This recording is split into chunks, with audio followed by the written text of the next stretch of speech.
Hi, and welcome to the Kale Houser Leadership Secrets podcast. Today, I want to discuss why smart people pay.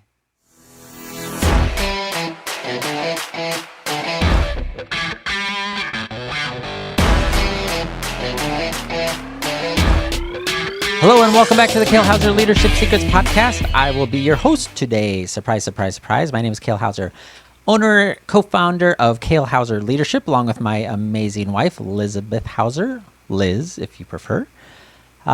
Thank you for joining me today. I hope you have been finding this podcast beneficial. I hope that it has been bringing you those little bit of tidbits of whether to think about things differently, whether to think about things in a way that is new to you or ways that you have never thought about before, because that's kind of my intent, is not only to bring some practical tips, advice, plans, actions to you, as well as some, I will say, some pretty phenomenal guests that we've had on in the past couple weeks. But I want this to be, more than anything, a place where you can come with and you can see a topic and be like, oh, that's interesting, or that's kind of exactly what I'm dealing with right now. And you can get some real practical ways to handle that, to tackle that mindset, to tackle that problem. And it will help you in your business. Because ultimately, that's what I'm trying to do, is help business leaders like yourself to become more confident, to make more connections in their business, and ultimately create an inspired workforce that leads to unstoppable growth. That's what we're all about here at Kale Houser Leadership. And this is part of it. This is our entry into our world. This podcast is something that is a labor of love for me.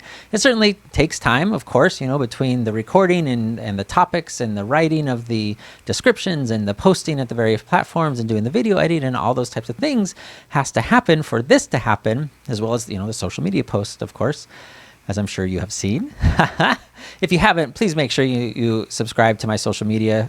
Most all of it is at Kale Houser, but certainly just search Kale Houser. There aren't too many of us out there, and you can check us out. Make sure you subscribe to that, and you'll get all the updates of the cool things that are happening, as well as my YouTube channel. It is in the process, as of this recording, of getting caught up with the backlog of podcasts. So you'll be seeing those, hopefully, several episodes drop each day on the YouTube from previous episodes, as well as the new ones as they come out. So that being said, plug. And also, visit kalehouser.com and you can get more in our world there. Listen to the podcast, do blog posts, all those types of things. Today, I wanted to talk about smart people pay. Have you ever heard this concept? Have you ever heard that someone make that statement? Or on the opposite side of the spectrum, there is a certain type of person that lives in our society that don't believe in paying for anything. That believe that if you're paying somebody else for something, you're kind of the sucker of the relationship. And there are two schools of thought on that. I am going to focus on what I believe is the correct, is the more applicable, the more beneficial school of thought, and that is smart people pay. There are two classic sayings, interpretations that come along with this. One is you can either pay in time or you can pay in resources, money, to get something that you want. We are all capable of going out and building our own house. Absolutely. You can go to a technical school to learn how to frame, to learn how to pour concrete, to learn how to plumb, to learn how to do electricity. You can go to become a lawyer to learn how to write, or an architect to learn how to write designs.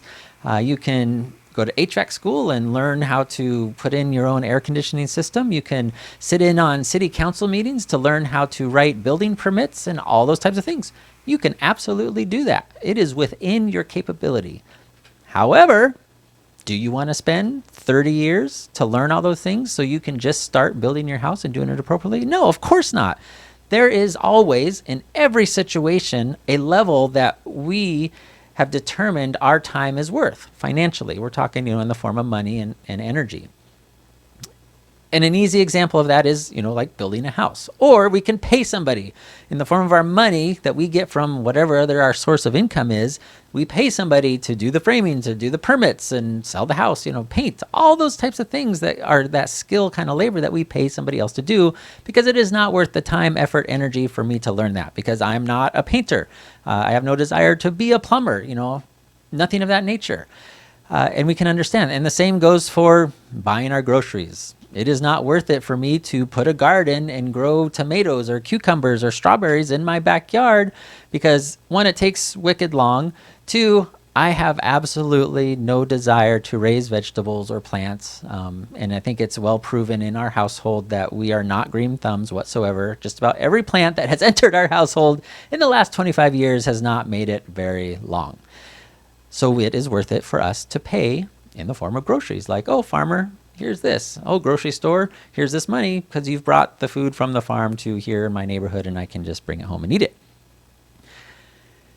And the other side of that is, how valuable is your time? Because on the same side, there is a level of, while it's worth it for you to go to the grocery store and not grow your own groceries, it may not be worth it for you to go to the 4 or 5-star Michelin restaurant and pay $120 for a steak.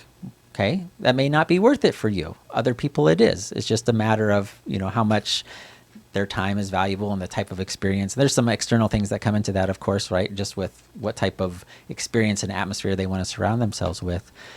But it goes back to, and I was thinking about this because I was absolutely in this scenario of, in the beginning, most of us invest our time because we have no money, because we are just getting started. Versus later in life, as we've earned money and as our time becomes more valuable, we start to invest more and more money to get faster results and essentially the shortcuts.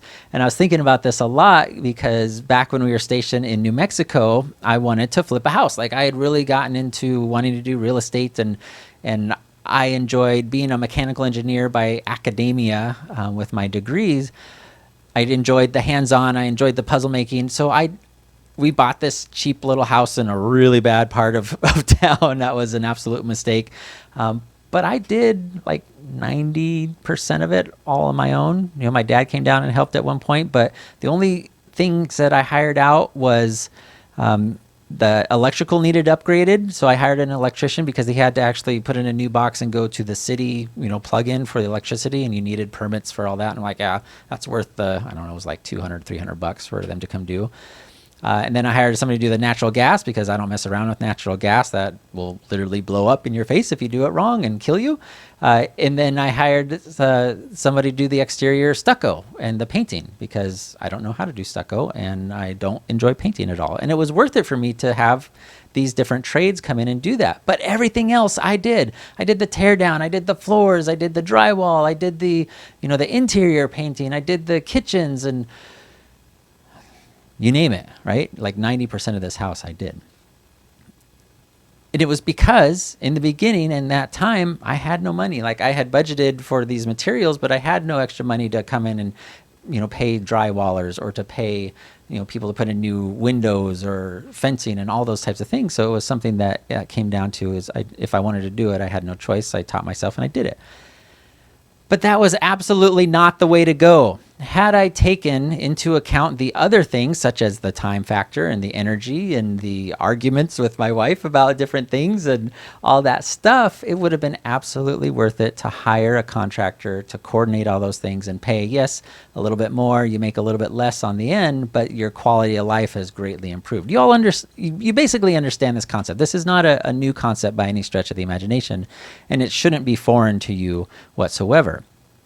But I want to let you know, if you're not at that point yet, if you are still in that, I'm doing it myself because money is tight or money is way more important than my time right now. You could be single and you're just working yourself to the bone because you don't have any other external pulls on your time, like, kids or a wife or a husband type of thing.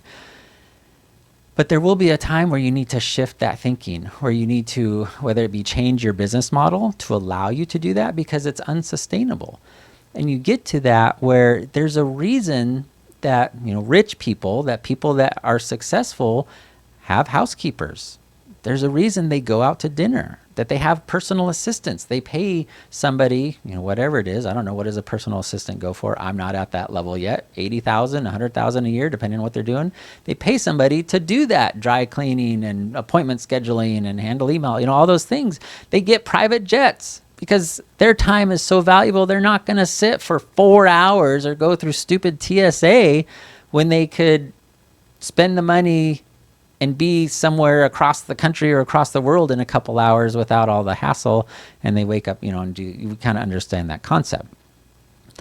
But smart people pay for the experiences of others. And you do it in two ways.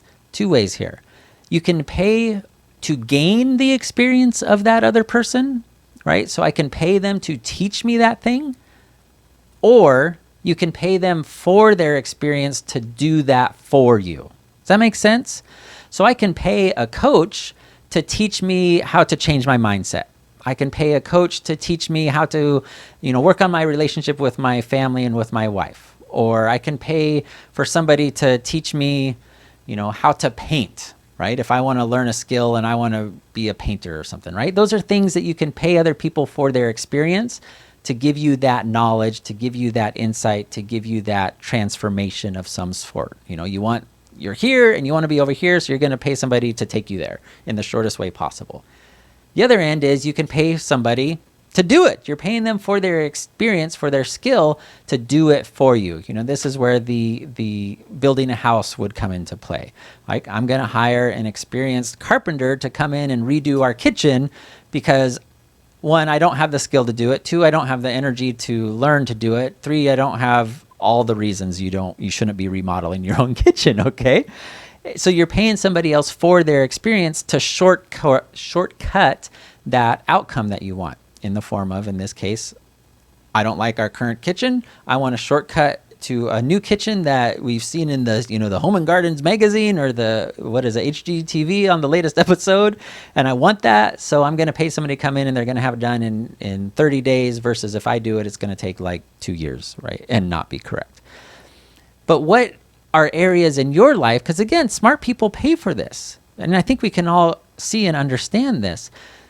What are areas in your life where you can do one of those two things and pay for the experience, the knowledge gained on your end? Maybe you need to hire a business consultant. Maybe you need to hire a leadership consultant to help you shortcut your track to success. Maybe you need to hire a forensic accountant to come in and do it for you. Pay them for their experience to get your books in order because your previous accountant just quit under suspicious circumstances and you're freaking out because the IRS may be coming at your door because you had abdicated your authority to that person and you don't know what's going on. So you need to bring somebody in. You could go and try to work it out and read the IRS codes and laws and all this kind of stuff, or you could hire somebody for their experience to get it done for you and shortcut that whole process. Does that make sense? I hope it does. I hope you're getting the point of this is that while some people will say people are suckers, like, why would you ever pay a life coach to teach you mindset? Like, well, because I've been sucking at it. Like, my mindset sucks and I haven't found any improvement or traction for the last 20 years, or I'm going through these relationship problems. I need somebody's outside perspective to help me with that. And it's absolutely worth it for me to pay, $10,000 to this person to help me through that, to have that accountability. My business is going down. I don't know why. So why would I not pay somebody to come in that has more experience, that has the perspective, that has the resources that can help me save my business versus, maybe it cost me $80,000 to get all that in order. And I can either choose to try to do it on myself, which I've had essentially no success at doing up to this point, or I can pay that, have somebody else either do it for me or teach me how to do it, either or, right, depending on your situation, and have a successful or at least a shot at a successful and viable business moving forward. So that's what I kind of wanted to leave you with. Sorry for my tongue-tied here. Is there will always be situations where you can have one of these two choices. And it's really up to you of what's worth it or not. It's not always required that you get the $150 tomahawk steak when you go to a restaurant. Sometimes you're perfectly okay going to Applebee's and getting the, a $22 steak and it's perfectly delicious and you had a great time and it satisfies your need. But there are other times where you're stuck at home on your own barbecue grill, spending your own resources on propane and going to the grocery store and buying your own steaks and figuring out, I don't even know what the difference is between these steaks, and figuring out, well, what kind of seasoning and all these things, and what's the temperature you're supposed to cook to the steak, and I forgot to flip it, and all these types of things that go into it when your energy and resources, instead of cooking that steak at yourself on your home barbecue in the pouring rain, you could be making a couple more sales phone calls. You could be writing the book. You could be growing your social media. There's all these other things that would actually produce and contribute to the success of your business versus, cooking that steak on your grill at home in the rain when you could be having a business dinner with a partner across town that you want to do business with and you're a good fit for each other, right? Does that make sense? I hope it does. I hope you see that perspective. Absolutely. If you don't, if you think I'm off my rocker, please let me know, because I would love to hear it. I'm always open to discussion.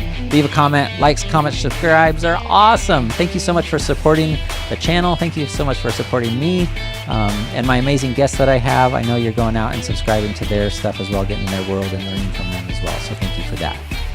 Have a fantastic afternoon, no matter where you're at in the world.